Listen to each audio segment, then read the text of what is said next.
Selepas Puan Hazirah dah susah, lepas tu sekolah susah, lepas tu pindah susah lagi, lepas tu masuk universiti susah lagi. Ya Allah. Kahwin susah lagi, Lepas tu kahwin, buat bisnes jatuh lagi, bangun lagi. Saya rasa senang sekejap, lepas tu susah lagi kan. Tapi ni kalau kita dah bangkit pun, saya boleh katakan kalau Allah nak bagi jatuh tu, insya-Allah kita akan bangkit dengan, sebab kita yakin Allah dengan kita kan. Sebab kita tak boleh jamin kita boleh bangkit. Maksudnya kita punya fasa sekarang ni, kita dah bangkit ni, kita tak boleh jamin sampai bila-bila. Allah boleh bagi jatuh bila-bila masa je.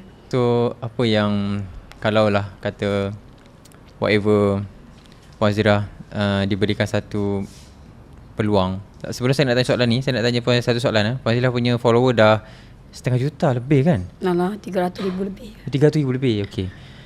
Apa yang mungkin orang yang kenal Puan Hazirah di social media assume Puan Hazirah adalah orang yang macam ni, tapi sebenarnya Puan Hazirah ni sebenarnya lain, dan Puan Hazirah nak sebenarnya diorang tahu sebenarnya you adalah orang yang berbeza daripada apa yang diorang assume, apa yang diorang sangkakan. Ada tak benda tu?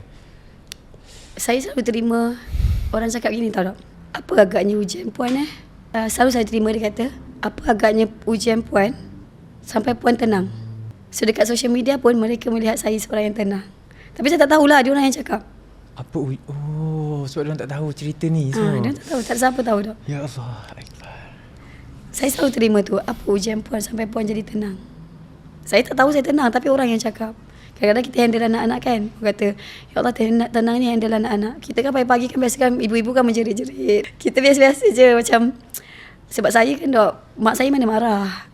Jadi saya ni mengikut sedikit ibu punya masa zaman kita dah, masa dulu kita tak sedar yang kita ni marah. Bila kita dah sedar tu, kita terus ikut perangai ibu. Alah, ibu kita memang daripada dulu mana pernah marah. Kenapa pula kita nak marah-marah? So bila kita, itu jadi kita ubah tu jadi ibu yang tenang. Itu je lah. Siapa orang tanya lah, apa sebenarnya ujian yang Puan lalui sampai jadi tenang. Saya tak tahu pun saya tenang, tapi orang yang cakap.